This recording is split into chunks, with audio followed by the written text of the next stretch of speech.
This is our lovely podcast that was suggested by one of our other hosts, Taktikz.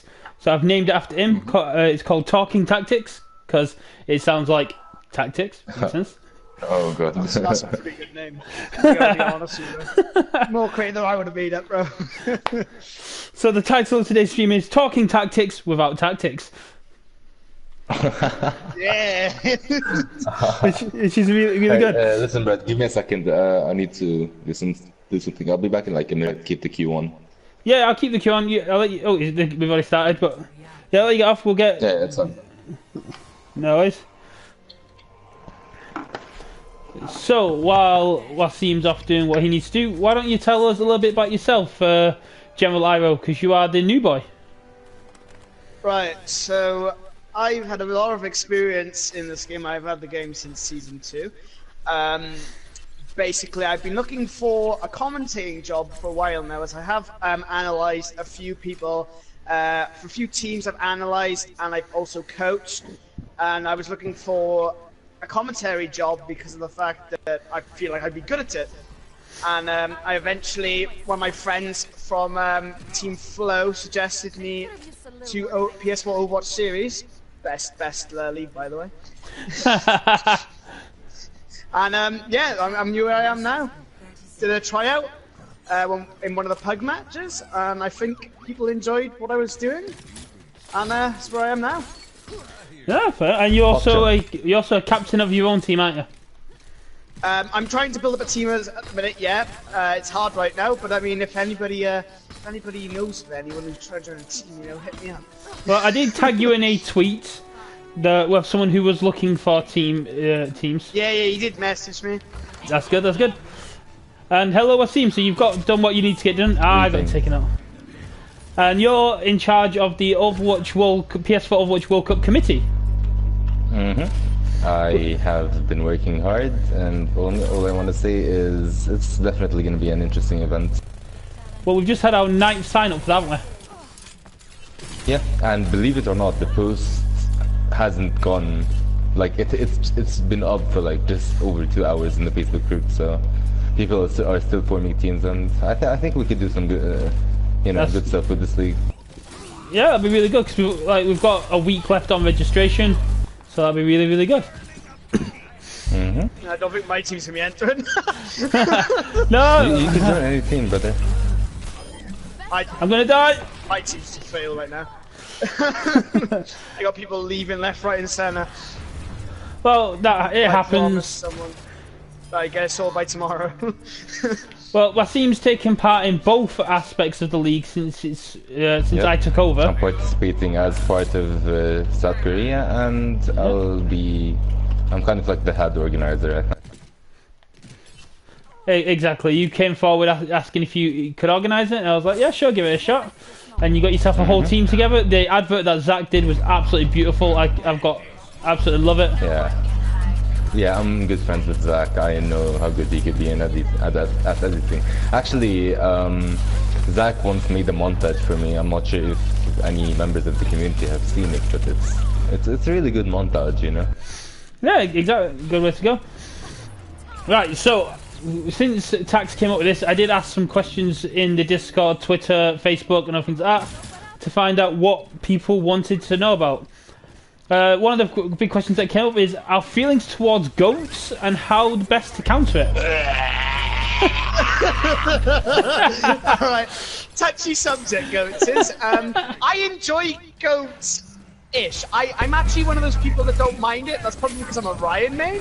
But the reason why goats is obviously so strong is obviously because of the brig. So anything that can counter brig is a must pick. So I mean, a lot of people do always say that a good way out of counter goats is Pharah, but in my opinion, I don't really think, because if you ignore the Pharah, you can also do work. If anything, Pharah charges up your Zarya, gives your healers, their healers the ult charge, so they can pop ults.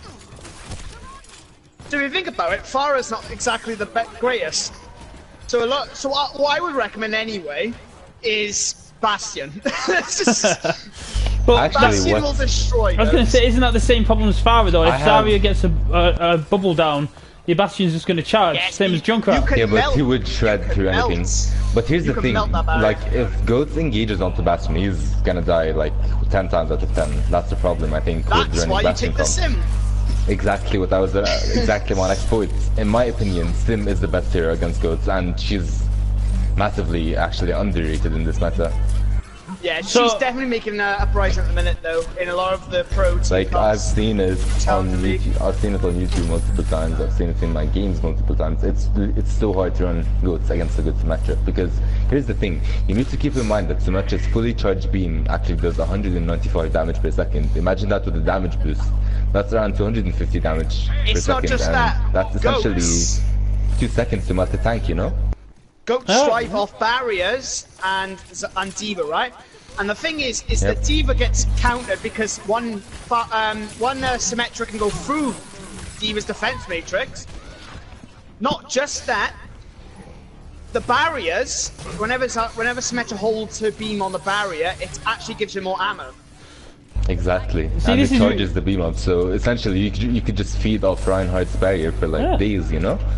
And what you could do Exactly. actually, which is like, okay, so let me just explain about Goats a bit. So essentially what's really good about Goats is that its engage is impossible to deal with. If they engage onto something, that's it. But their mid-fight potential is weak. So what Symmetra does is essentially she provides a teleporter to dodge that engage, which has been impossible, like using any different hero. And I guess the mid-fight potential of the Symmetra Bastion comp is way stronger than that of the Goats comp, which is why I guess the Goats comp just struggles against Bastion Sim, you know? Yeah, But then again, a good goats will know who to engage. For example, they might engage on either of the two and just continue, you know, cycling between targets. Like essentially, in my opinion, a perfect goat is impossible to counter. But then again, isn't like everything that's run perfect, you know, hard No. to counter? Well, this is why it's good to have it here, because we've got a top 500 player in Waseem, we've got a diamond player in Brooklyn, and then we've got a lowly flat player in me. Because I've just done my placement, so when I came across Goats, because it was a low MMR Goats, I just went Junkrat, and as long as I didn't go anywhere near this Zarya, it was quite easy to handle Goats as Junkrat. Just avoid the Zarya. the thing that makes Junkrat so good against Goats is the only reason why he's even considered okay against Goats is because of the fact that you charge ult so quick, and then that Rip Tire will melt their healers. That's the only way that I could even think of Junkrat even. Because they're always so being grouped into up, it. and if you can get behind the shield, it's beautiful. Thing is, with Junkrat, sometimes you'd be feeding the enemy team, and a good diva will just completely deny Junkrat. Oh, definitely. But then, again, that comes down to the skill level, doesn't it? A good anything can Yeah. counter anyone. Like you say before, Not Farah... really, because here's the thing, right? You could have the best tracer on console or on PC, right? If that tracer plays against Goats, essentially what's gonna happen is she's just not gonna be getting enough value. Like, Goats, essentially the reason Goats is good is because of the Brick Armor. Brick Armor makes it so that any flank DPS, which were the answer to actually team comps that are, you know, similar to Goats, essentially it makes those flank DPS just useless. You do half your damage, so what's the point of even going, you know, for a standard dive team comp when you can just do Goats, you know? That And make- with Farah, the problem is there's so much damage denial that I guess she gets value out of her normal rockets, but when it's time to barrage, she's 100% gonna die. Now, a good Farah will be able to get a pick or two, but usually what's gonna happen is the Zarya will bubble, and that's gonna give people enough time to, like, I guess it's gonna give the diva essentially enough time to turn around and DM the Farah, and that's just an easy Farah to kill at that point. So I don't know, like I'd like to see some more answers to Goats, because right now, like the one good answer to Goats needs to be ran perfectly, and for a team comp that takes close to no skill, I believe that shouldn't be a thing. What about I- quad DPS against Goats? Because if you can break the, like you say, if you can get rid of that shield, if you can shred through that defensive line, and you can out damage their support, is quad DPS the way to go? See, the way how Oh, that's Soundquake interesting, were actually. running it, It was well in a way how basically how the quad DPS works is that you have the Orisa on that front line, right? And that Orisa, because of the fact that she has her Fortify, that will keep her alive for ages in the fight. And you have the Mercy, because the Mercy can go between targets, because all the DPS is spread, right? The reason why that works so well against Goat, or against Dive even, is because of the fact that as soon as anybody gets dived, the rest of the team can go and support that person. Orisa gets dived, you have all the DPS firing, you have Mercy who flies in, Fortify comes out, there's no way that you're going to be killing that Orisa. Widowmaker gets jumped by dive, Soldier comes around, picks him off, whatever. That's the reason why that works so well. However, against Goats, it depends how well the Goats are playing will depend, because the whole reason behind the reason why the quad DPS works so well is because of that damage and the whole point of coming in. But the fact is, if you've got too many barriers, so for instance, if the Reinhardt can support the backline whilst they all focus to Orisa, the Orisa will fall, meaning that, you know, no one's going to be able... The 4 DPS are all squishies, so there's no way they're going to be able to contest that point, which means they have to fall back. As soon as that Orisa dies, it's game over. So it depends how well the Goats are at communicating, let's drop the Orisa. So it's a bit of a glass cannon. What if it works, it works. If it falls apart, then it's not gonna... Yes. But here's the thing, right? So, let me just get this straight. Essentially what's happening right now in the pro scene is quad DPS hard counters Goats and doesn't like need that much skill to be run, right?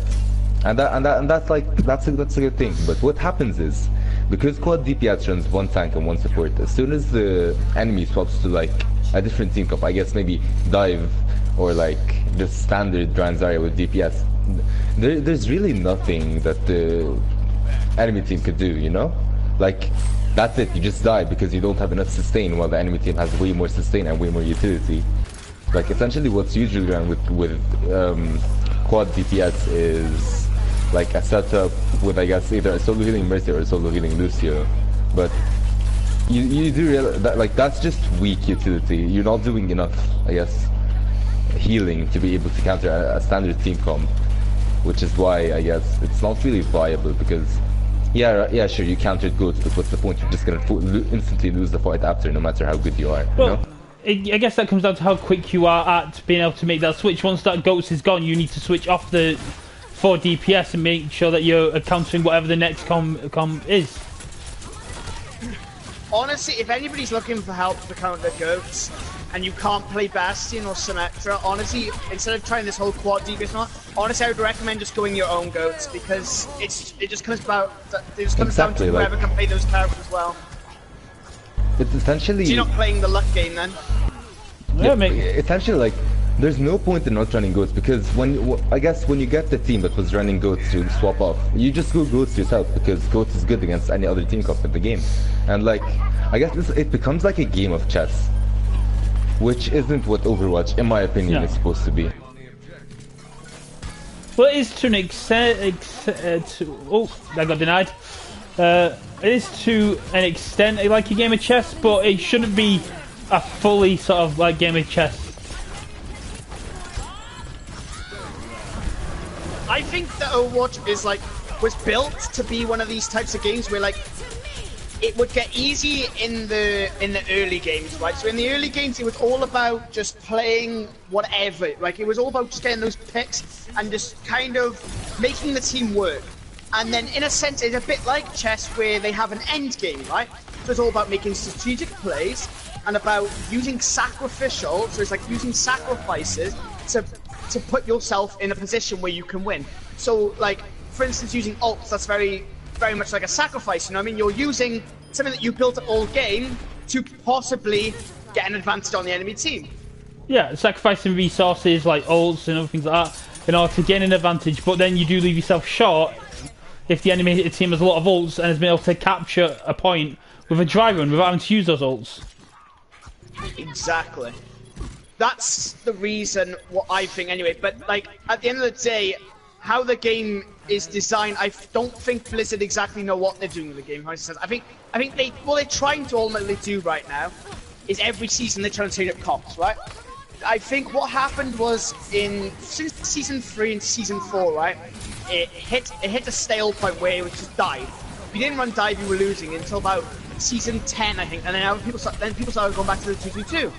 Yeah. But then, now that Goats has arrived, it's like because Blizzard just wanted to do something so that dive wasn't a thing, So that's why they introduced Brigitte. And I think what their biggest problem was is they introduced too many characters that counted dive. That now they've kind of created their own soul meta that I don't think can be destroyed unless you physically remove the character. You know what I mean? No. Yeah, because here's the thing, right?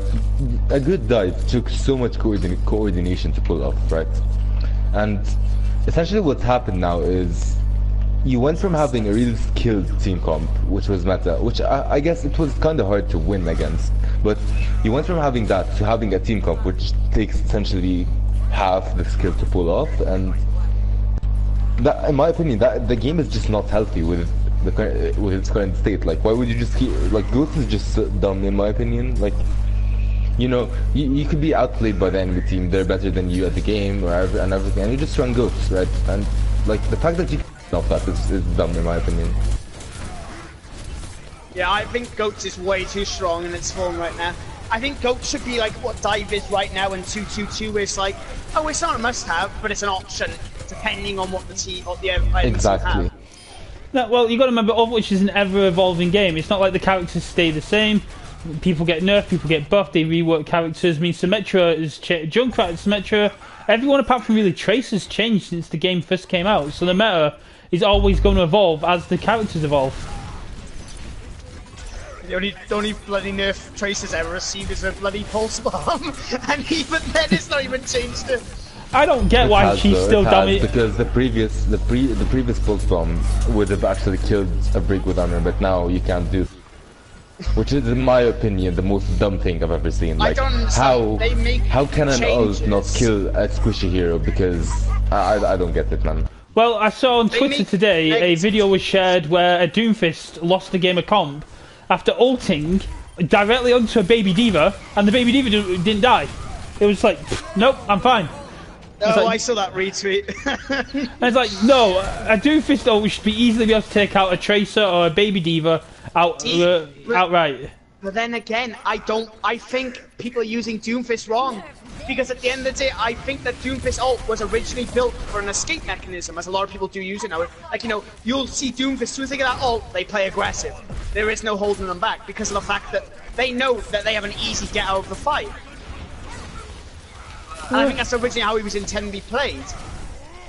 I can't really see that. There you go, get down. If you're in the middle of a fight, you drop it, get out, and if someone's harassing your healers, you can drop it on the flank and help them protect them from behind. I mean, I don't agree with a diva surviving it, mine, but like, no, I don't think it should just like one hit like tanks and stuff like that. That's definitely not. A diva. A baby diva or a Tracer who have got the lowest health, then yeah, if they're directly in the bullseye, anybody under, it should do 200 HP on direct, and it does like damage out of that.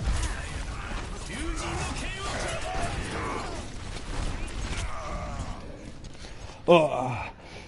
So Waseem, give us some Overwatch World Cup news, because I've kept out of it a little bit. So essentially, right now it's in a very interesting state where we have teams still coming in, but by the 25th, right, I really do predict that we're gonna have enough people to run a full 20-team tournament, because, as I said, like, the post in a 34,000 member community group has only been up over 2 hours, for just about over 2 hours, and we already have a new team. So just imagine how big a 20 tournament team would be at this point, and I'm just very excited to actually start. No, I know the biggest problem is amateur gamers. Well, no, amateur gamers are an NA-based server who do some EU games. So they're not really that much of an issue for us. I have spoken to those guys in the past, and their time slots don't generally mix for us. I mean, most of the time when they're running their leagues in the NA, they're starting just as we finish. So that's not an issue, not really an issue at all. But I don't know much about the amateur scene. I've only ever been I've only ever looked at amateur gamers, so I don't know like if you get more teams than them or what goes on there. Oh, definitely not. I mean, to me, they seem like the most populous at the minute, anyway. They are, but you got to remember they've built up from games like COD and other things they've done in the past. So they had a fan base that followed them from other games onto Overwatch when it started. Whereas we've started out pretty new. And I was assured when I got my Blizzard license by Robert Wing, he has not heard of anything like this in the EU. When we were starting up, I mean, now there are other organisations and other events that are coming out, and there are people that have left here, like Shinobi Rob, who's gone to start his own tournaments and other things like that. So that, and best luck to him. I support promoting tournaments in the community outright. But it's mad how stuff can change. It's like, you know, like you think about this right now, right? This could only just be a hobby for you right now, right? Eventually, it could just become a job for you, and that's just amazing. And I mean, I support anybody who does commentating full time because that shit must be like really challenging. Well, that's what I said to you, isn't it? I welcome all commentators that want to give this a go. I'll give everyone a trial, and it is a voluntary role because we don't make money off this. The fees go towards prize support. I don't make any money off this other than Twitch subs, which even then in 2 years have made £100. So, well, not even that. In 2 years I made £76, $100. But like I said to you when you started, it'll be good for a resume if other tournaments like Overwatch Seasons, which has a 10 grand prize for teams in the top 500, are looking for commentators. You've got this on your resume, and because I know the guy that runs Overwatch Seasons and created the event, I can also vouch for you. This is why it's good to network with other tournament organisers, because if they are looking for teams, if they're looking for commentators, if they're doing stuff like that, it's good to be supporting each other in the community. Exactly. I was actually amazed to even find you, bro. I'm still gobsmacked. I'm not that often on Twitter. I'm just trying to use it more now because I know there's a lot of people on there. Same with Discord. So we are trying to build it up. But I know at one point... A lot of people use, from the Overwatch community, only use not Discord, Twitter. That's a big place. You want to try and build a network off. But I know at one point, Waseem, you were quite worried that 20 teams wasn't going to be enough. Yeah. So it'd be quite interesting to see where that goes. Here's the thing, like, we actually might need to do more, you know? But then again, we might actually get less. Like, I genuinely don't know, because right now we're kind of in like a transition period. It will either blow up or just like stay what it is. We do have the minimum number required to actually start the tournament, but it's that's what I was going to say. 8 teams was my original target. We broke that on the first day once it was announced, and we've now got that officially signed up on the website. Everything else is just gravy, but this can only get bigger. This is the first time we're doing an event like this, so things like this can only get bigger. Also, I want to give a big shout out over to like Zach Carbon. By the way, you guys might recognize him. He used to be on Team Sliced Bread from Division 2. He actually made the advert, as Brett mentioned before, and in my opinion, it's like a really good advert. And I just wanted to, I guess, give him a shout out for that. Yeah, it's an absolutely amazing advert. I linked his YouTube when I uploaded the ad onto YouTube because I think he needs a lot more support. And as I said in the chat earlier, once the league gets starting again, I'm more than happy for him to do like a weekly best plays of the league or do some highlights because he does some absolutely amazing work. So that would be absolutely brilliant to again get more people involved in the community aspect of it. But and also I'd like to give a shout out to like every part of the I guess admin team. So I want to first of all start with hold up, let me pull this up because we're actually quite an impressive team, if I do say so myself. Alright, so where is it? There it is. Okay, essentially I want to first of all shout out my two best friends, Alex Martin and Shahab Khalid. Essentially what they're doing right now is helping me organize everything on the website, and what they're gonna do is I haven't actually talked to them about this yet, but I guess Shahab's gonna be really in charge during the tournament of, I guess, part of a division, and Alex is gonna be either casting or in charge of another part of the division. Next up, I'd like to give a shout out to Keith, Steven, and Crystal. Essentially, well, here's the thing, right? With Keith, Steven, and Crystal, they're admins in the community, which has, as I mentioned before, around 34,000 members. So what they did was they were kind enough to allow us to advertise in that group, and I just found that very nice of them. And they have actually been also helping out on the website, organizing, and they have been advertising for us. So I'd like to again shout them out. Thank you so much, Keith, Steven, and Crystal. And actually, Zach is also part of the modern admin team, but Zach is different. He has, I guess, a more important role in the admin team. Next up are Joel, I'm not sure what his last name is, I guess just Joel, and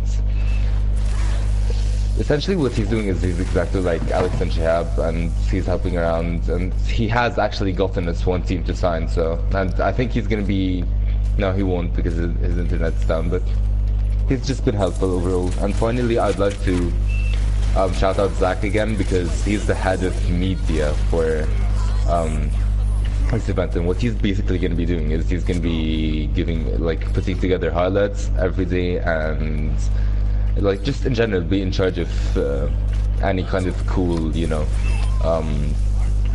I guess advertising videos or pictures or anything, you know. Oh, and finally, Brett, obviously, like the owner of the league. Thank you for giving me the chance to actually organize this. I appreciate that, man, and let's just hope it turns out something big. Hey, it gives me a chance to do the fun bit and just cast and enjoy watching the games as well. And you've been trying to help organise it since day one. I've been a little bit more resistant and hesitant, but as the league's getting bigger and bigger, I can't do it all by myself. I'm going to need a team of people that genuinely want to help, that genuinely want to make it grow, which is really, well, I'm really glad that you still want to take part and still want to help us. And I'm glad to have Brooklyn here, who's joined in and immediately had great passion for this. Came off his first stream and was like, when can I do that again? I was like, that's the kind of, yeah. Bye, Bob. Bro, I love it. It's honestly amazing. Can I shout out two teams? Yeah, go for it. Alright, so I want to shout out Flo first off, because one of the players at actually Tank Destroyer, he's the one that got me involved in this community, and now I am where I am today, so that's a big shout out to him. If it wasn't for him, I also know two of the players on Flo, so I'm pretty know the roster on Flo quite well. And I also, I don't know the exact name of them, and I feel bad for this. Give me a sec to look in the Discord. I can find out. No, so while he's just quickly done, Waseem, how should we decide the maps for the group stages of the World Cup? Okay.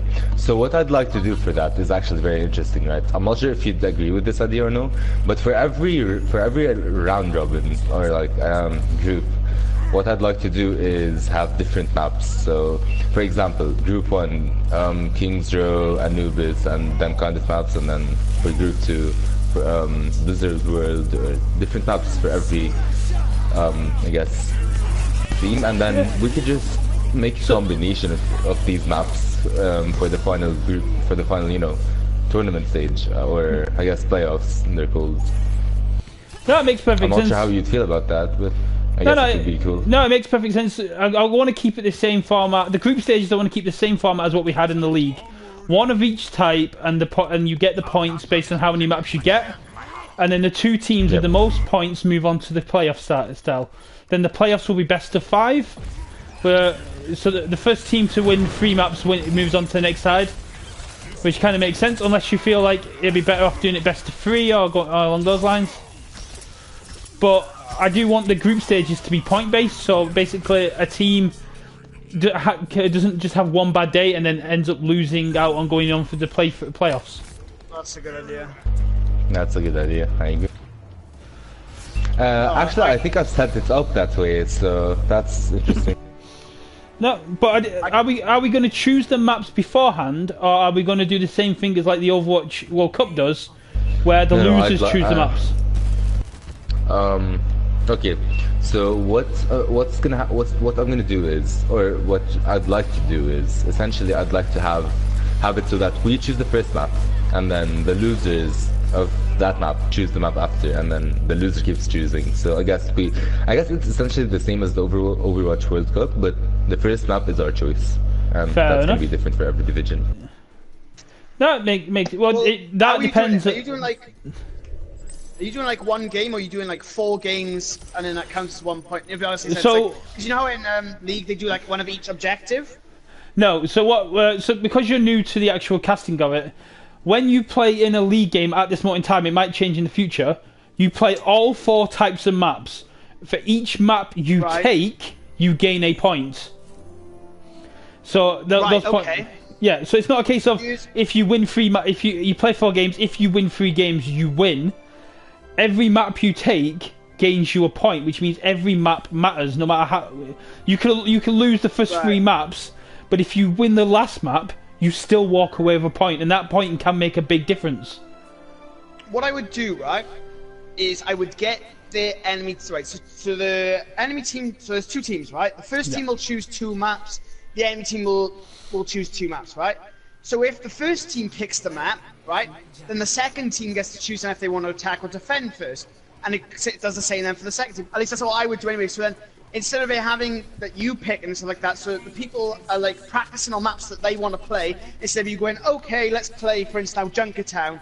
And then the team's like, oh, we haven't exactly done anything for Junkertown.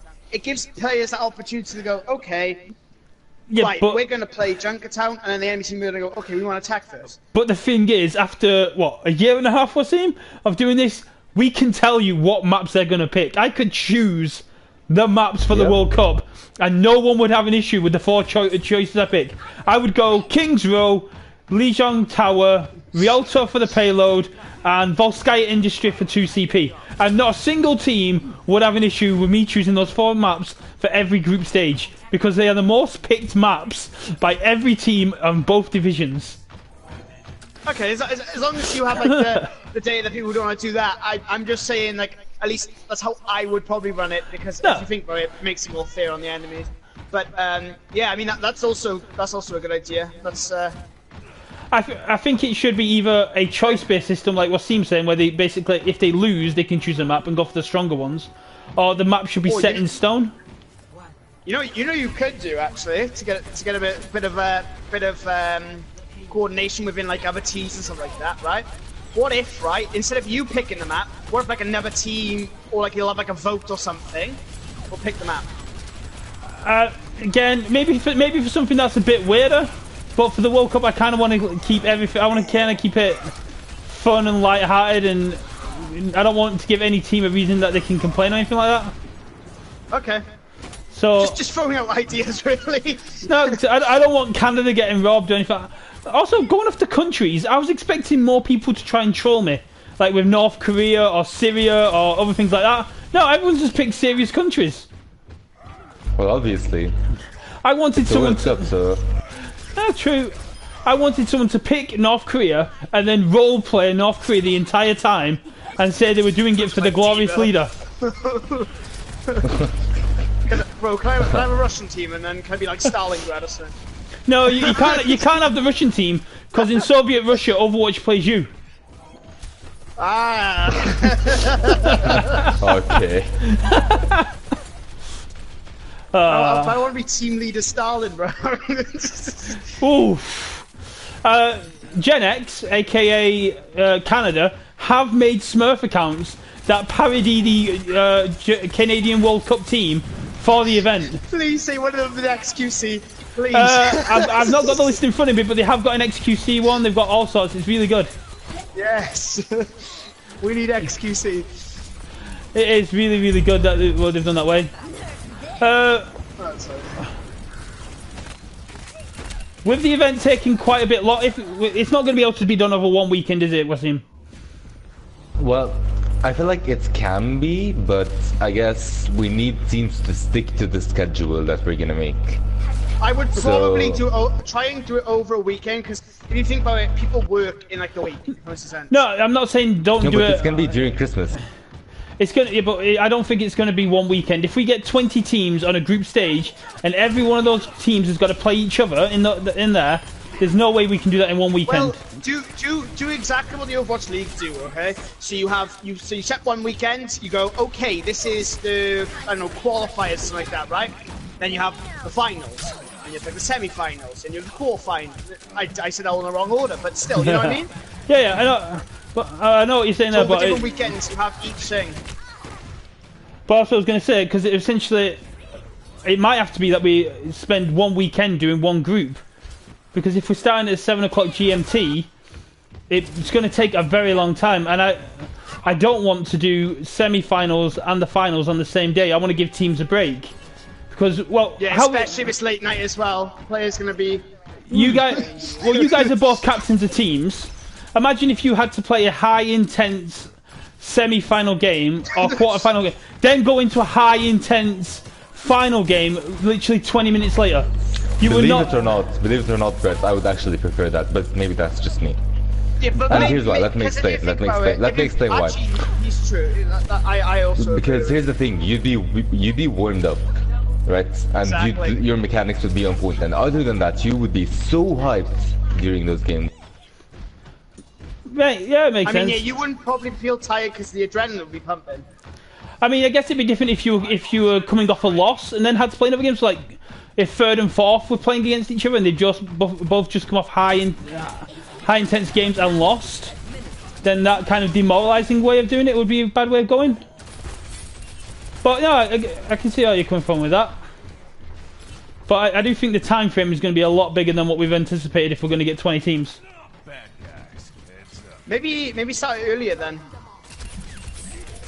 I mean, the main issue with that is I've got a young baby who goes to bed around 6 o'clock. So the earliest I could start would be 6 o'clock. Yeah. Brett, to be fair, you could host the night games, and I guess I can get people to host the morning games, no? If people can play a morning game, this is the main issue. If we're going to separate it like that, we've got to find out if teams are even going to be available to play those games. Maybe we throw up a poll or something in the Discord, and then see when people are available, when likely people are available to play. Not all the teams are in the Discord though. That's the thing. Ah, right. Because we've just had the team Columbia register, and they're not in the Discord or on the Twitter. They come from Waseem's advertising. Mm-hmm. Right. Okay. So that would be as simple as just making a fucking survey or something like that. That would be a big one of the big issues for it. It would be a big issue. But yeah, it's something we can look into. Here's the thing, right? I can definitely gather the captains, and because we have the emails of the captains, that's for sure. And yeah. I guess I could use that to well, get in touch, you know? That's it. When Columbia registered, they registered under the team name No More Souls, and I emailed them and go, well, we need the country you want to represent, and they went, oh, well, we're for Columbia. So that was easy enough to do. So having the email just does mean we can do aspects, but with it being essentially a week away, we kind of do need to know where we're going with it. We do. And I think I'm going to start actually doing the schedule this weekend. No, mate. It's good to get the schedule as early as possible. Well, that's why this is here, isn't it? This is why this podcast is here, to ask these questions. Okay, so Stream, this is a question for you. What time, like, okay, so we're gonna start on the 28th of December, right? That's gonna be the start. Would you guys be down to do the group stage games during the morning and night, or can you, is your availability? There's literally 4 people in the stream, 2 of which are me. Yeah. People can comment on YouTube, so if anyone's watching later on, you know, what would you prefer? Just join the Discord, and if you're in the Discord, just let us know what time would be good for you. I think I'll put that question in the Discord as well. on the Saturday and the Sunday, I think early afternoon or morning games would make sense, and it would be something we could do, and we could look at getting a host to do that rather than me. But on the Friday, people will still be working, and because not everyone is a student, not everyone's going to have that break. So I think the Friday games. I don't think Friday. I don't think would be a good idea because people are just, I don't know, if they have like weekday jobs, they just got out of work, and they just, a lot of people don't tend to like to play because of that. They just want to chillax. But here's the thing, right? The date was published, and the captains should have told their teams. So if you signed up for that date, then you should definitely have a roster. They'll have the rosters, definitely. The teams that sign up have to have rosters because you have to register your roster. So that's absolutely fine. Alright, okay. Makes sense. D9, let's go. But yeah, that's why I thought when Tax couldn't come on, it'd be good to get on you because it's something I wanted to talk to you about anyway. Being able to set up what's going to actually happen in that aspect. Because I think actually having it set up, having it in that way, having it set up in a way that we can get, if we can do, let me find my words. If we can do morning or afternoon games and the teams will be fine with it, but you got to remember other people have got weekend jobs. Other people, it's not like everyone works 9 to 5 or things like that. So, and then you've also got people like Trent who is NA, and if we did a 9 a.m. stream, that's like 3 o'clock in the morning for him. Right, Team Flow. Yeah, they're NA. Yeah. And we've got teams like the Colombia team who are actually for Colombia. They're 5 hours behind as well, so that's a 4 o'clock in the morning game for those guys. Yeah, we got to consider everyone. It's hard to put everyone in the picture, because I feel like no matter what we do, somebody is going to be happy for some reason. Obviously, yeah. I mean, with an event that's, at least with the event I'm picturing in mind, there's no way everyone's going to be happy. But I know that it's overall going to definitely. You can't please everyone. But I think the easiest way to do it would be, we'll wait to see how many teams we get, because we have got the 26th and the 27th to get this fully sorted out before it starts. But I think it's going to take more than one weekend. That's easily more than one weekend. If we've got the say 10 teams, which is minimum what we should have based on the fact we're still waiting for at least 2 more teams from my side to register, then it might take into the start of January, which I know we were trying to avoid, but it might be something that's unavoidable. I'm gonna go junk, right? Why not?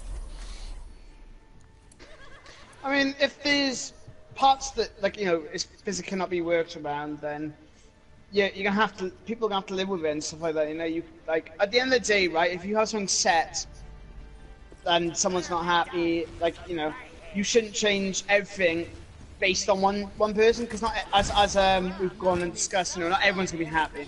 So I mean, it's kind of give or take. I know you want to give the best experience to everyone, but at the end of the day, if majority are happy, it's better than majority be happy than everyone be happy, unhappy, and one be happy. No, yeah, I can completely understand that. It's just a case of we've never done anything like this before, so one, the community won't be expecting it to be like morning games and stuff like that, and two, a lot of the people that play do have different commitments and do have work. For example, on Sunday, there was a team that had their own tournament game, and they had to play with a few members missing because of the other commitments. So, although, yeah, I get we can't just change what we're doing because of some people, but we also need to take into account the community's what the community can do. Because I do that I've done that in the past with the league games. If 2 captains are happy to rearrange something, then I'm more than happy for them to rearrange it, or rearrange a game, or go along there, as long as it sticks to a schedule I've already got in place. But I'm more than happy for teams to change the dates of games or move around what works best for them, because I want everyone to have the best advantage they have to moving forward. Well, how many casters do you have? We have me, you, Tax, and then I believe AIDS. Yeah, I believe Waseem's got 2 on backup ready to go. Yeah, I've got casters. Do you definitely. need 2 per game, or would you prefer 2 per game? Yeah, two per game would be nice. Because if you think about, we could do 2 games at a time. If you think about, because we have about 4 we can't, 4 commentators, right? But we can't stream 2 games at a time. And that's one of the things that people like about this, is that every game is streamed. Here's the thing, we don't need to, especially if it's the group stage. I guess that's true. We could just take clips, and then the best clips go into like a video or something like that. Exactly, which is why we have Zach.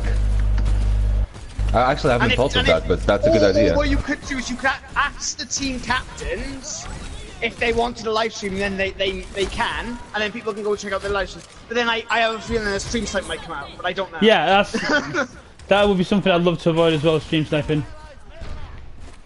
But that's gonna be hard, because even if the players themselves aren't in, I guess it's something you can't. Yeah, it's someone important. Even if you check, like I check my chat, I've got people in the chat that check for stream sniping. But say you're playing Waseem, there's nothing stopping you having someone else in the party who's not affiliated with your team watching the stream, telling you what's going on. There's no way I can police that. Let's ban parties. But how would you know? There's literally no way to prove it. It's the same. It's the same problem with mouse and keyboard that we were talking about. You can't. Yep. You can't police it, and I don't feel comfortable banning something I can't police. Yeah, I know you mean. Just leave them be. Yep. Exactly. But yeah. Like, here's the thing, right? Here's what you could do, Brett, right?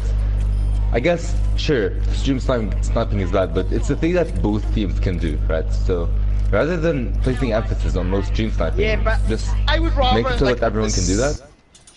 But the problem with that, though, I would rather not have it to, at the end of the day, like, it's not like a console thing, it's just whoever's better on mouse and keyboard, you know what I mean? I'd rather it stick as a console thing than like, oh, we can use mouse and keyboard. Because what player, right, if you're really good at using a mouse and keyboard, right, what player in the world is ever going to use a controller over a mouse and keyboard? One that's good with a controller rather than a mouse and keyboard. But yeah, then again, like... And say, no, someone on the team isn't good with mouse and keyboard. Like, what does the coach, what does their leader say to them? Oh, sorry, you can't play mouse and keyboard, so we're at a disadvantage, we have to let you go. But again, there's no way some people can't afford these fancy adapters to make mouse and keyboard work. Plus, there's no, like I said, there's no way to police it. There's no way really to tell. There have been multiple people accused of using mouse and keyboard. I mean, I myself have been accused before, so. Yeah, people have been accused in this I and the don't league. use MTV, so. And then they'll upload pictures of them playing the league game or of the on there, and then with the controller, just because of how they got their sensitivity settings. Exactly, like, here's the thing, high sensitivity really does look like mouse and keyboard, and people are just so fast to, like, just start assuming that this guy's on KB, or, you know. And so, essentially, what we would be doing if we didn't ban mouse and keyboard is we would just be avoiding, like, having random accusations thrown out that really have no basis behind them, you know? What I'd probably say, right, make it frowned upon, but like make a rule so people can't just accuse random people of mouse and keyboard. Like if they're gonna accuse someone of mouse and keyboard, they have to have genuine proof. Yeah, but you can't. That's the thing. You physically can't. There's literally no genuine proof. So that's why it's not an official rule. Like I said to you, it's frowned upon, but physically I have no way of policing it. So there's no way I wouldn't just leave it and let go though. I wouldn't just go, okay, yeah, whatever.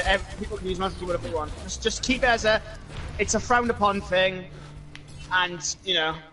Exactly. It's really definitely big. frowned upon, but it's not against. We won't put it against the rules because I guess. Well, there's really no way to tell. Look at it this way. We could really like accusing someone when he's genuinely innocent. Taktikz from Meta, who won Division 2, at the beginning of the season, a guy uploaded a post to me that he'd screenshotted that said from him on a mouse and keyboard website for console, saying that he uses their product all the time. However, as I point out to him, I cannot prove that he's using that mouse and keyboard in my event. I've played with him, and he's even shown me that he on stream that he no longer plays with the mouse and keyboard because he doesn't find it makes any difference. But that post can still be used for people to say, "Oh, he's using mouse and keyboard. I have this evidence." I think it's just teams really looking for excuses when they're losing. No offense to people. No, it's absolutely exactly. And like, that's if the you thing. think about it, right? If you think about this game, how much is aim really important? Like, how important really is it? Like, if you really think about it, mechanics are only against like goats, 10, you don't need aim, 15%. boys, so... Exactly. In a game where you have Brig, Mercy, Ryan, you know, Diva, all those heroes, you don't really... Like, MKB is not as big of an advantage. As a Winston Junkrat main, I like to say that aiming's overrated. Exactly. Like, it's actually overrated. Like, this game is about way more than just aim, so which is why I personally have no problem with mouse and keyboard. Like, unless you're all aim, no brain, then I don't know. well, if you're all aim, no brain, you'd be in problems, trust me. We seem to have gone off at a bit of a tangent there, but yeah. I mean, Waseem, when I'm starting up the next season, I had a message today from someone going, when are you taking registrations for the next season? We already want to get started for it, and it was like, not till like April. But Waseem, I think the team you've got now is, I'm going to be asking if I can use you and them towards the build up to the next league, to get the organisation going. I've already told Zach. Yeah, for sure, man. Because I do want to build a team, I want to build a go there because, as I've said to you in the past, Iro, this community is a league second and a community first. It's about non-toxic behaviour and promoting non-toxic play. So any rule that I impose that would promote toxicity goes against the the main operation that we're trying to build here. So if anyone says to me, why did you allow that, or why have you allowed this, why have you done that? Because the main goal of the league and the community is to promote non-toxic play. So anything that I do that's toxic, anything that anyone else does that is toxic, goes against what's going on there. And trust me, we've got some heavily toxic people in this community, but they know to keep it out of the community posts. That's good. As long as it's not community. I mean, you could go. Honestly, it's just a side note now. You can slander as many players as you like, but as long as it's not directed, as long as you don't target them, it's fine. Exactly. Makes sense. You can go and say, "Oh, Overwatch series is shit" or whatever. But just don't say it to us.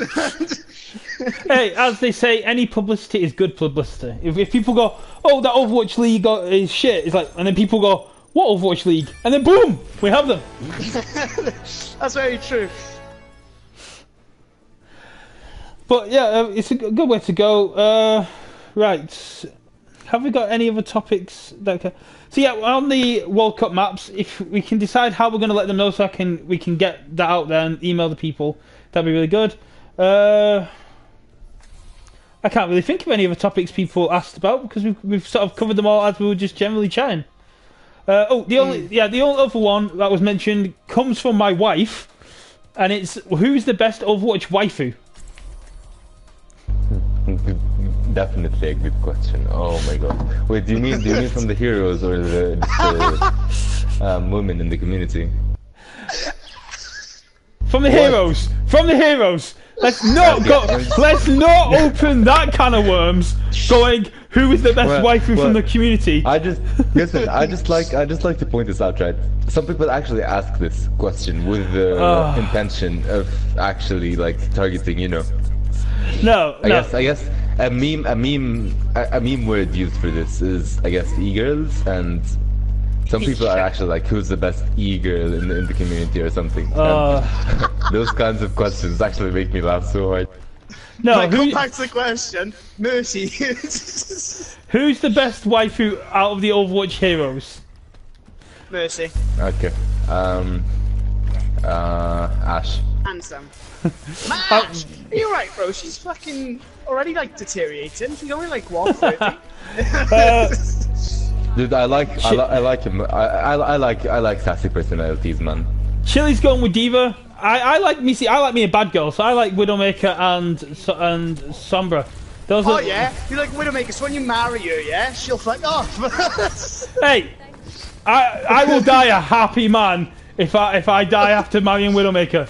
Consummate the marriage and then she can do what she wants. Hey, definitely Mercy. Mercy, just Mercy. There's something about a bad girl that makes me want to break them mentally. Not physically, Yikes. just...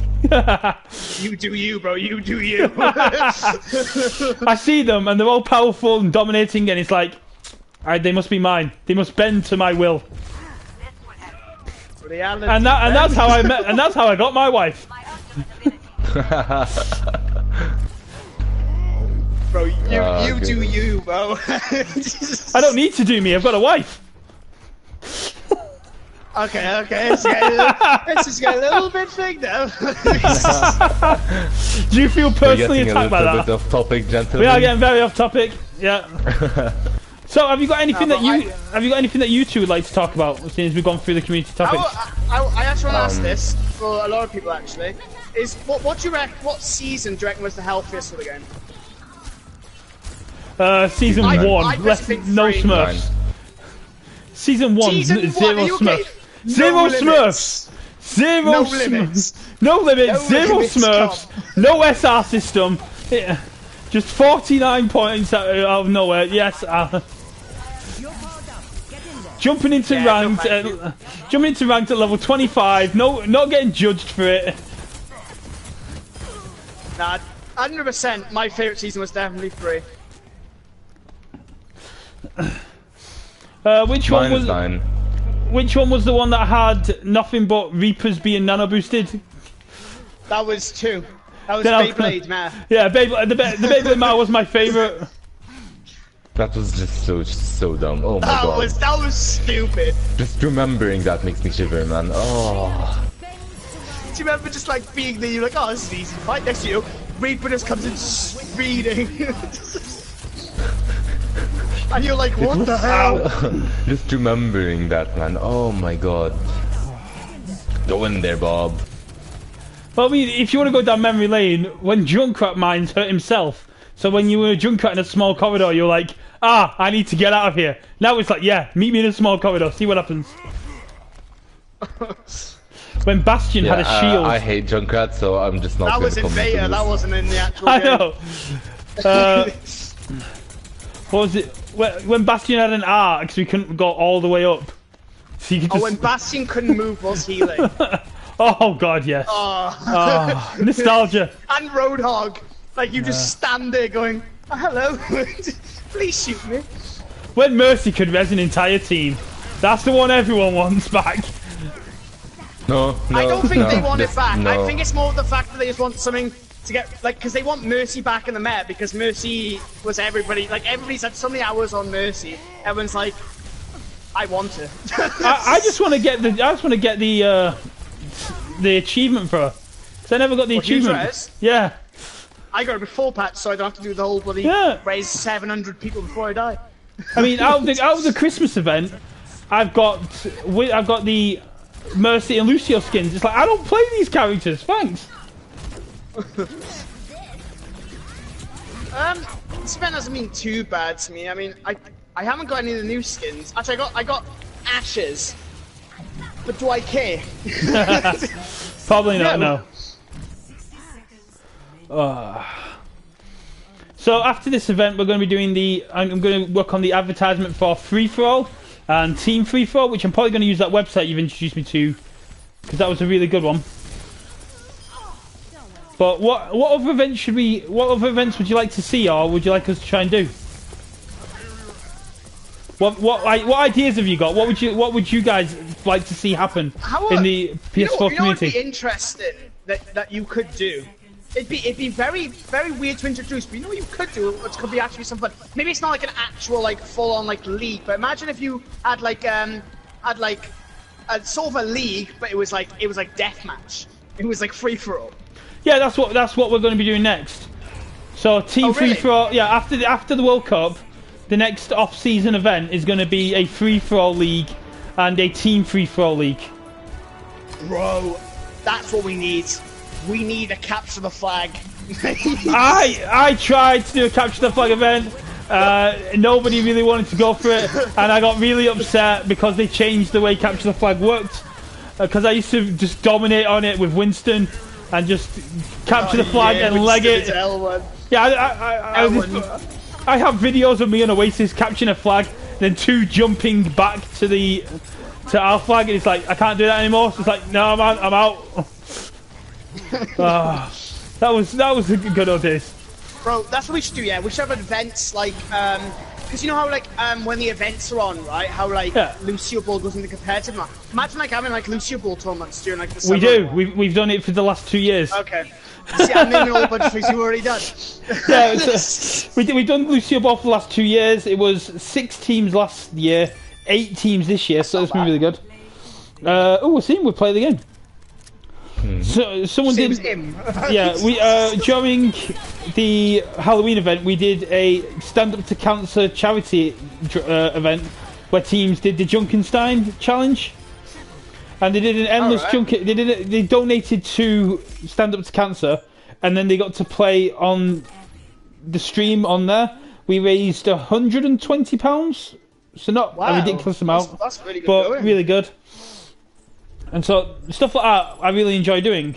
I mean, we've got the Christmas event, we've got the May snowball, we've got the Yeti Hunter, but there's not really much we can do with stuff like that. I would love to do more charity streams and stuff like that, but I think we need to build up the community first. So get that viewership up, go from our average of like 8 to 12 views and get up to like 30, 40 before doing more charity stuff, so that the charities actually get some money from us. Right. Because I'd love to support things like domestic abuse charities, homeless charities, especially on Christmas and stuff like that, when people are at the hardest. But again, that's something to look for in the future. There is something I did workshop when I have talked about with a couple of people. At the minute, the league fees stand at £25 to enter, and then the winning teams get their medals. What I'm going to do is essentially, because we had so many teams leave last season, if a team stays till the end of the season, they get a 20% refund on their entrance fee. That's not bad. So it means that teams are more inclined to stay to the end even if they're losing and keep playing the games.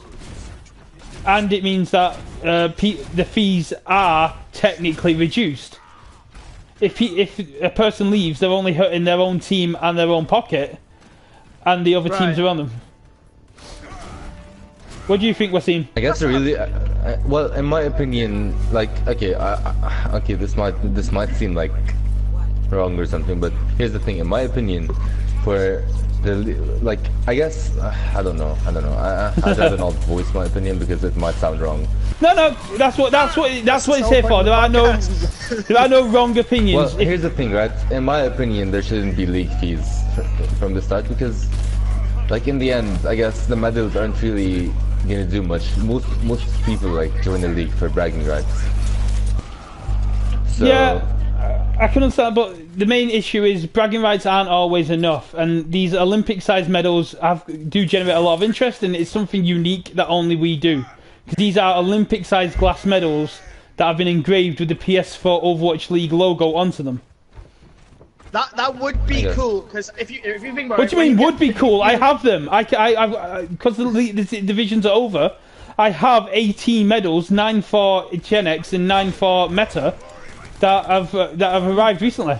So I've got, and I mean that's not including the 6 I got for myself to advertise them. in my opinion, the rest of the 6 you should probably give out to like MVPs of the league, maybe. So, yeah. Because here's the thing, right? Every player on the team on the winning team should get one, right? But some players throughout you know the entire league might have played really well or have been consistent or something. So I guess they deserve one as well. Maybe you could have like a really cool That's what we should have. It's like a medal. Like we should have like an award ceremony, right? An MVP, Yeah, exactly. six, An MVP, like literally or like, an MVP six. Like I don't know, like an award ceremony after like the whole league finishes, like MVP, like I don't know, like best. Also, you could have the MVP, best healer exactly of the season and stuff like that. Like have like a massive. Didn't you do that last time, Brad? You did that no. for the last league, no? No, you we put didn't. together like a dream team. No, we were going to put a dream team together, but it never went anywhere. But the main issue is when it's only me organising and commentating everything. MVP is just my personal opinion, which I don't agree with. Because next season, like I said, but here's the thing: you could ask the community. Yeah, the community votes. The community and the teams just ask away and see what everyone says. That would be a good idea. And have like an award ceremony then as well and all that. Like it'd be really cool. That'd be so. Each captain puts forward a player for MVP, and then the community votes on. Then the community votes on who deserves MVP. Yeah. And that MVP gets a medal. Like the game awards, like each games get submitted. It makes sense. So like you could also do as well. So like each team puts like their best healer up on this, like the best healer of the season, stuff like that. You know what I'm saying? So you'd have awards on like best DPS of the season, best tank of the season. That makes sense. Well, what about flex players who play more than one role? Well, to be honest, right, if you have a flex player on the team, you probably are at a disadvantage. Like the flex players will not have a general rule mastered, and that's a problem. Well, yeah, that's something. Even DPS is split into two. Okay, I just want to make something clear, just so everyone understands how everything works at the highest level of the game, right? So essentially, the roster is divided into 6 main categories, right? The categories are main healer, off healer. Main support, off support, main tank, off tank, hit scan DPS, and projectile DPS, right? And essentially, if you want to have a good team, you need a good player in every single one of these roles, because what you'd end up with is a very strong kind of roster that can flex onto basically every hero. So let me just explain on what every I guess role includes. So main tank includes tanks such as Reinhardt, Winston, Orisa, and Hammond, believe it or not. Off tank includes Roadhog, Diva, and Zarya. I guess you could also count Brig as an off tank, but that's a separate argument. Main healer, you have Mercy, Ana, and Moira, and then off healer you have Zen, Lucio, and Brigitte. For hitscan DPS you have Soldier, McCree, Widowmaker, Ashe, and usually like hitscan players flex to the Pharah, to the Sombra, you know, like just they're more specialized in the hitscan DPS on the roster, while projectile DPS includes heroes such as Junkrat, Genji, Pharah, or like a Doomfist, basically any DPS that is not hitscan. And the way that builds up is usually you'd have one projectile, like in a 2-2 comp, right? It's very frowned upon to have 2 hitscan DPS, because essentially what's happening is you're really not getting enough utility. What the projectile rule does is it offers that utility and I guess the more powerful ults in the game. I'm just checking, did I say every single rule and what heroes are included? I believe so. Okay, so essentially if you have a flex player, he's really not good at any one of them, so what's the point of having a flex player, you know? It's the same thing in Overwatch League and almost flex league. A good flex player has their main role, and then other roles they can play into when needed.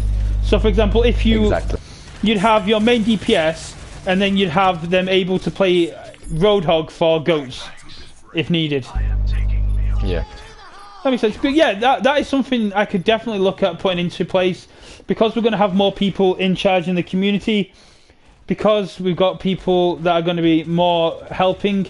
I've got no issue doing a sort of award ceremony for best tank, best DPS. Hell, we can get Zach to make a montage of the best play of the games, and we can have a vote for who got best play of the game and give them a medal. That is true. That's not bad. That's not bad.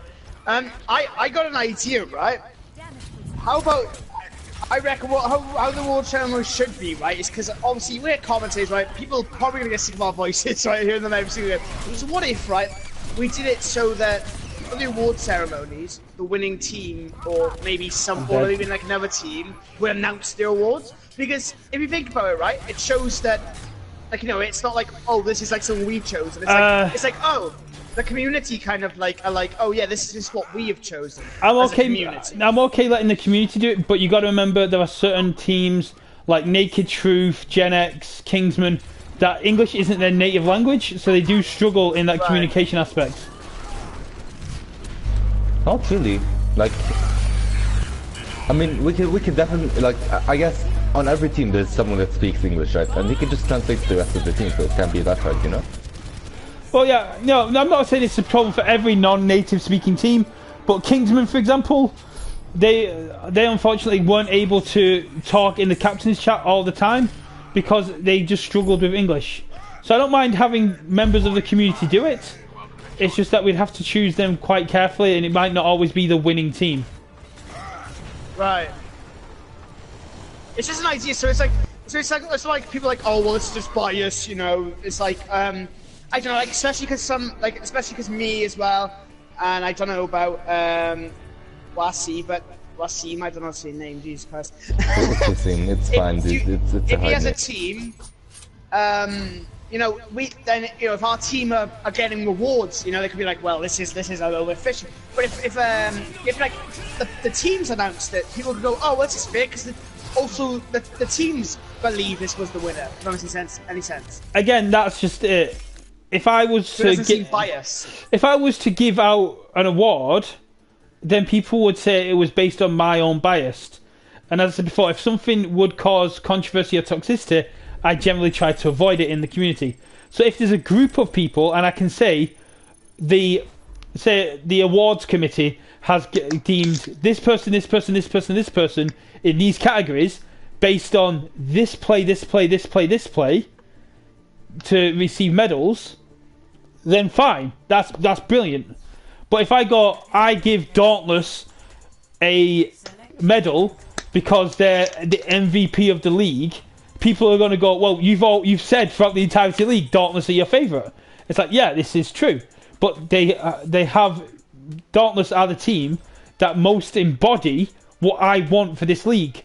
A team that show up, play their damned hardest, no matter what the obstacle is they're coming across, GMs, diamonds, whatever, they go in their full force, and even when they're losing, they're still losing with a smile on their face. And that is what I want for this league. Yeah, I guess that's fine. I mean, not to take away from resistance or jumpers. Here's the thing, Rhett. I want to like ask you a question, and this is like I want you to just state your opinion basically. If you had to choose a 6, like just basically a 6 from the league to, I guess, represent your like Brett's MVP, who would you choose?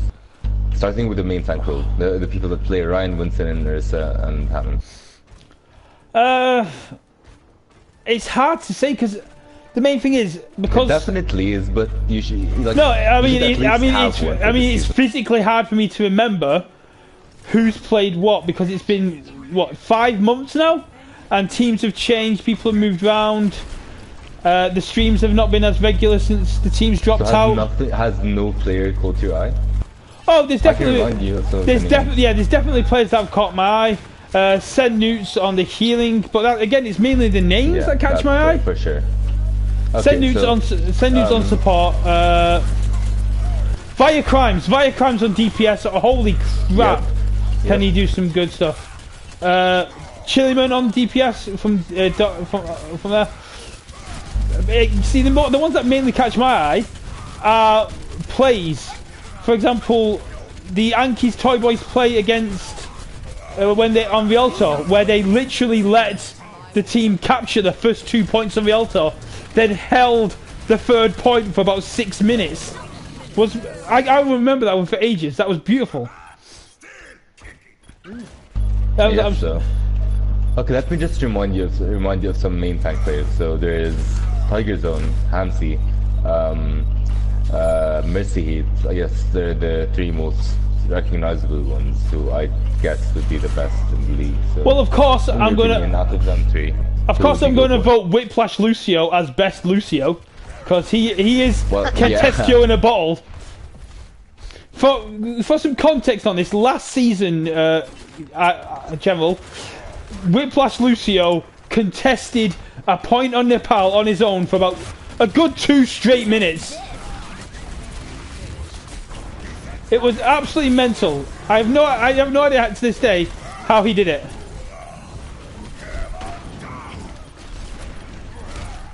Yeah. That was absolutely beautiful. I'm dead. Oh. But no, it's hard to tell, isn't it? It's hard to tell, especially when the season goes on for so long, and I've not got the when I was doing it by myself, I had the YouTube videos that I could go back and watch and rely on, but because we had so many commentators from the start, I decided not to put them on YouTube this time because I couldn't get all the commentators to reliably send me footage. But now Twitch have installed a system where you can download your previous streams yourself onto your computer. So it means that I can, when someone else hosts, I can download that stream and I can put it onto the YouTube. So next season, it's going to be a whole different thing, and I think that's a good way to go forward. Yeah.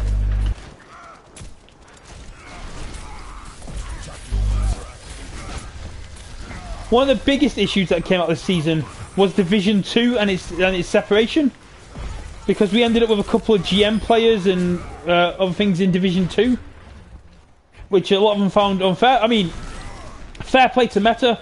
They average out at mid-diamond and they took the season.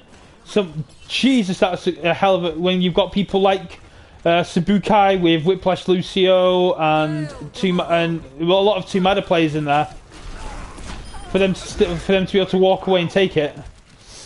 But that's something I'm going to bring up in a later podcast. I'm going to get a few people together and workshop some ideas and try and figure out how the best way to work Division 2 is, because that was a new thing for this season. But I think Division 1 worked out really well. It was mainly just once teams lost a couple of games, they realised that they couldn't win the entire thing, and a lot of them stopped trying as much. I mean, you guys at Resistance, you pulled it back beautifully. You lost the first couple of games, and then... the thing is with Resistance, right? I'm just going to talk about myself, and there's other members that are in the same situation. So essentially, what happened with us is during summertime. So like, just all the way just until before October, right? It was just summertime, and we could do whatever we want. We had time, like. We could really put our all into the league. But what happened is, afterwards, this is like my last high school year, and I'm applying to uni next year, and I really need to get my grades and, I guess, life together. So I can't really just be spending all my time on video games, and most of the times for the league are kind of tough for me, especially since the Arab weekend is essentially Thursday, Friday, and Saturday, and not Sunday. So essentially, it was very hard to make any games. Because I like spend my time studying, you know. I have taken that into account. A lot of people did complain about the time frame of the league, and that's why I'm thinking of changing it from a 4-map system to a simple win-loss-lose system that would allow people to essentially cut down the time of the league, making it a much shorter season and allowing for more off-season activities to happen as well. Also, in my opinion, there should be more games played per day, maybe, or you should integrate a 2-stream system where people can just watch the game they'd like to watch. For example, like if there's Resistance and EXO, and then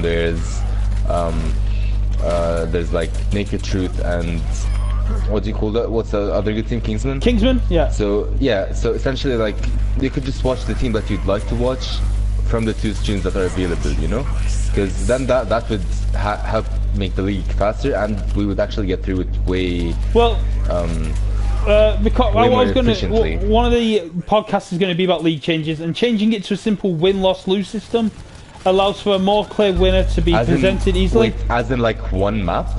No, so as in best of 4. If you win 3 maps, you win. You get 3 points. If you draw, you get 2 points. If you lose, you get 1 point. Yeah, fair enough. And you go from there. If there's joint scores at the end, we go to a playoff system. And then if I do it that way, I should be able to stream 3 games a night. So that's 6 games per division per day, per week, sorry. Which would be a lot. Which would decrease the amount of time we're playing for, increase the amount of games that people are playing. You could have multiple leagues per year if you integrate that change. Well, which is also another thing you should think about. A summer league and a winter league. Exactly. The main issue I have with that is people paying entry fees twice a year. You got to think that's. Well, that's the thing. You could make one of them have entry fees and the other without entry fees.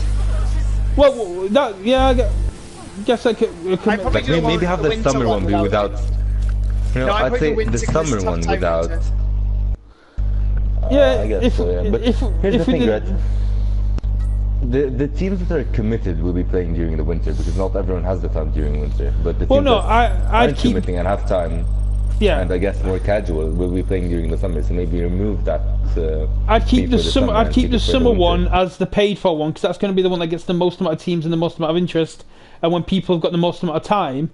And keep the winter one as a casual one because winter's when people's got exams. It's when school. It's when people are studying the most, and that's the one you kind of want to be the most casual, so people can come in and out of it as they go. If that makes sense. Mm-hmm. Or even have it as a summer division league, like Division 1, Division 2, and then have the winter one be an inter-division league, so all teams take on each other.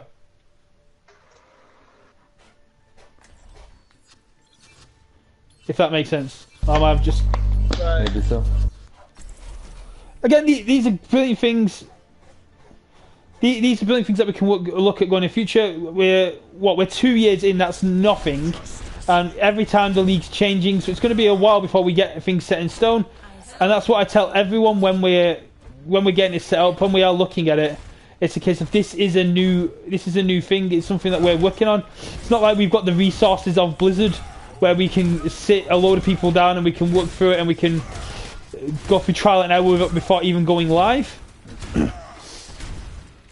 But it's going to take a while to get exact. And as you said, Waseem, the teams that are committed, the teams that want this to work, are the teams that are going to stick around and are the ones that are also going to come like yourself into the admin side of it, are going to be ones that want to help. And like I've said all the way through, any captain, any team that wants to help organise it can still play. I've got no issue with that. Yep, which is an example of what I'm doing. By the way, guys, support Team Korea. I'm on Team Korea, so I'm just gonna shamelessly plug I'm staying objective. I am staying completely objective in the World Cup. Excuse me, you should support someone, okay? No, I am staying completely objective in the World Cup. I also, if there was a team that registers under Uruguay, I reserve the right to call them Uruguay. Okay. Come on. I reserve the right of Homer Simpson logic of Uruguay is Uruguay. Thank you. You know, bro, you do you. Exactly. Right, so we've gone over the hour mark. Is there anything you guys want to bring up, or any final topics you want to go through? I'm trying to think. This not really. we've answered a lot. Yeah, I mean, like, we got through all the topics that we were meant to go through. Yes, I'm reading your comments, Chiliman. Chiliman was saying he doesn't like rushing the league. He wants it to get, which is why I didn't. When people have suggested in the past 2 individual leagues, I'd rather keep it as 1 league for now, and then community events like the World Cup, like the free-fall leagues, so people have got a chance to have that break, find new players, we can recruit new teams or even build new teams. But yeah, I think we've covered everything that I wanted to cover. We've talked about everything. I got a quick question. How often are you going to be doing these podcasts? They're going to be. Tax wants to do them weekly, but it might not be every single week, especially seeing as next Tuesday's Christmas. What I would do anyway is, instead of doing them so we talk like this, right? Because eventually, right, you're gonna run out of topics, right?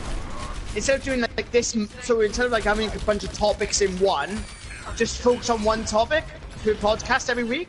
Yeah, well, they're not as long, so they're easily accessible, and you know, there's a lot more you can talk about than in each and every podcast. Instead of going like we are now and going over every single topic, and then because eventually you're gonna run out of topics. You know what I mean?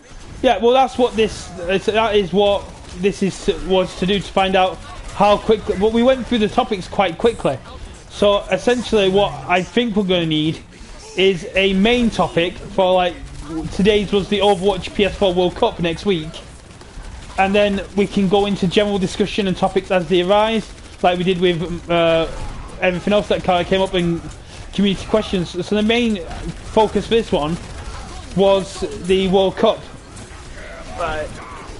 And I think we answered any questions on that quite well, and we've brought some things that need to be resolved.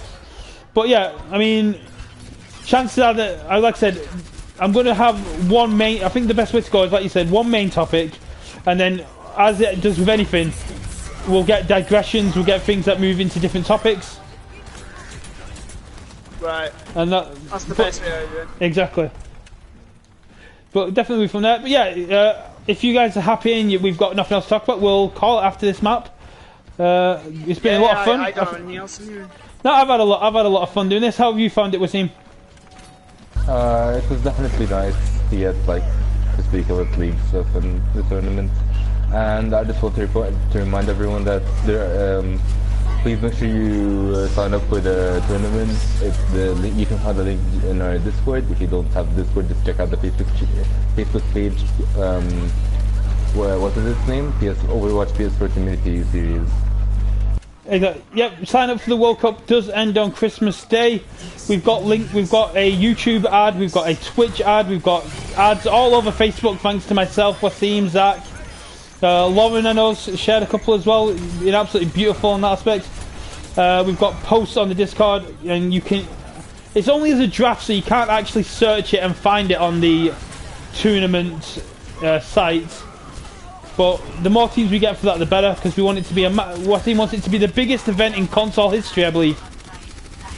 Well, that's kind of what I was hoping for, but I guess.